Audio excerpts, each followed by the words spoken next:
Drama serial तुम बिन कैसे जिए के नेक्स्ट एपिसोड में आप लोग देखेंगे कि किस तरह ज़ारा के वालिद उस पे सारा ब्लेम करते हैं और उसको कहते हैं कि अगर एक बाप के लिए उसकी बेटियां उसकी कमज़ोरी बन जाएं तो दुनिया वालों के सामने वो बाप जिंदा ज़मीन में दफन होकर रह जाता है।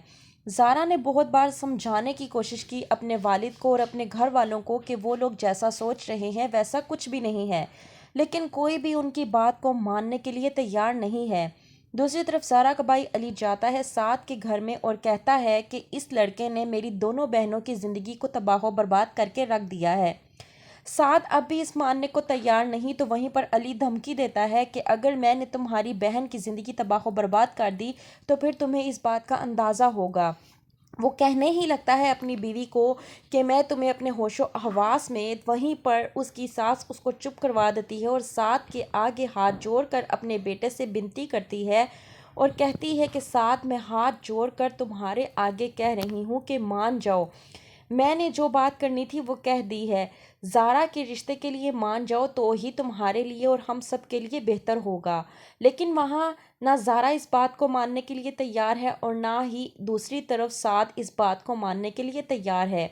दोनों ही एक दूसरे के साथ शादी करने के लिए बिल्कुल भी तैयार नहीं, क्योंकि ज़ारा के दिल में अब भी अदील बसा है और साद अब भी ज़ैनी से मोहब्बत करता है।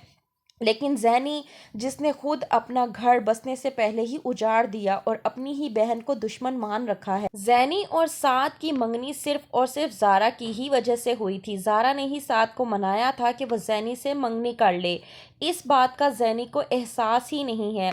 ज़ैनी का मुसलसल सिर्फ यही कहना है कि साद और ज़ारा दोनों मिलकर हमें बेवकूफ़ बनाते आए हैं, दोनों एक दूसरे से मोहब्बत करते हैं। साथ से उसकी माँ कहती है कि मैं तुम्हारे आगे हाथ जोड़ती हूँ, तुम ज़ारा के साथ शादी के लिए मान जाओ। जाहिर सी बात है कि तुम्हारा उसके साथ नाम जुड़ गया है, वो तुम्हारे नाम की वजह से बदनाम हो रही है, तो बेहतर ये है कि तुम उसे अपना नाम देकर उससे शादी कर लो। लेकिन साद इस बात को मानने के लिए तैयार ही नहीं। दूसरी तरफ ज़ारा अपनी माँ से कहती है कि आप मेरी बात को क्यों नहीं समझती, तो उसकी माँ उसको कहती है कि तुम क्यों अपने बाप की बेइज्जती की वजह बनती जा रही हो। ज़ारा कहती है कि आप लोगों ने मुझ पर सबसे ज़्यादा भरोसा किया था, तो फिर आज आप मुझ पर भरोसा करने के लिए तैयार क्यों नहीं हैं। ज़ारा के वालिद कहते हैं कि भरोसा करने के लिए अब कुछ भी नहीं बचा और मैं अब तुम पर मज़ीद भरोसा कर भी नहीं सकता, जो होना था वो हो चुका है, बेहतर ये है कि तुम निकाह की तैयारी करो। ज़ारा कहती है कि बाबा मेरे साथ ऐसा ना करें वरना मैं जीते जी मर जाऊंगी। ज़ारा के वालिद उसको कहते हैं कि तुम तो बाद में मरोगी, लेकिन तुम्हारा बाप पहले से ही मर चुका है और तुम्हारा आज इस घर में आखिरी दिन है, तो बेहतर ये है कि जो मैंने तुम्हें कहा है उसके लिए तैयार हो जाओ। तो क्या होगा आगे, क्या ज़ारा और साद की शादी हो जाएगी या नहीं, देखने के लिए देखते रहिए तुम बिन कैसे जिए।